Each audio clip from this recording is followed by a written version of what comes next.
Au nom du président du FASO et en vertu des pouvoirs qui nous sont conférés. Ils sont au total 5 acteurs évoluant dans le secteur du tourisme, de l'hôtellerie, de la restauration ainsi que de la concession des véhicules à être élevés au rang de chevalier pour les uns et d'officier pour les autres de l'ordre du mérite des arts, des lettres et de la communication avec agrafe, tourisme et hôtellerie. À travers ces distinctions, ces acteurs voient ainsi leur mérite reconnu par la nation.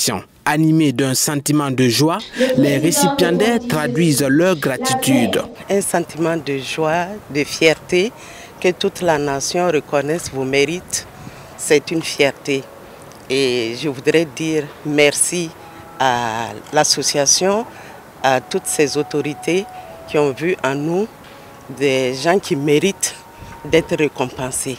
Je suis très content. Vraiment, quand je dis je suis très content, quand tu vois que les ministères songe vraiment à décorer ces acteurs, ça prouve vraiment que notre travail, ça va de l'avant.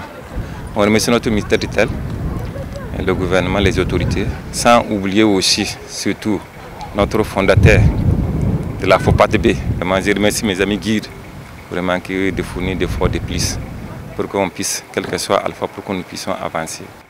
Que chaque ministère mette la main pour le tourisme interne. Le ministre d'État, ministre chargé de la culture, des arts et du tourisme, Rimtalba Jean-Emmanuel Ouedraogo, indique que malgré l'impact négatif de la crise sécuritaire, le secteur touristique se montre résilient grâce aux efforts et innovations des acteurs. Nous voyons des opérateurs et des agents et des acteurs très déterminés qui continuent de se battre et surtout qui œuvrent à ce que ce secteur-là reste à flot et surtout qu'on puisse se recentrer sur le tourisme interne. Donc c'est pour dire à quel point nous avons dans ce secteur des acteurs résilients, des acteurs qui font preuve d'innovation et qui font preuve d'adaptation. Et c'est tout ce mérite que nous reconnaissons aujourd'hui à travers la décoration de ces 5 agents méritants. Mais à travers eux, c'est un message que nous lançons à l'ensemble des acteurs du secteur pour leur dire véritablement que nous sommes attentifs à ce que les uns et les autres font au quotidien et surtout aux différentes innovations qui sont proposées afin que le Burkina Faso reste la destination à ne pas manquer. Notons que ces distinctions interviennent dans le cadre de la 14e édition du Salon international du tourisme et de l'hôtellerie de Ouagadougou, CITO. Elle se tient sous le thème « Tourisme, facteur de valorisation des identités et de la diversité culturelle ».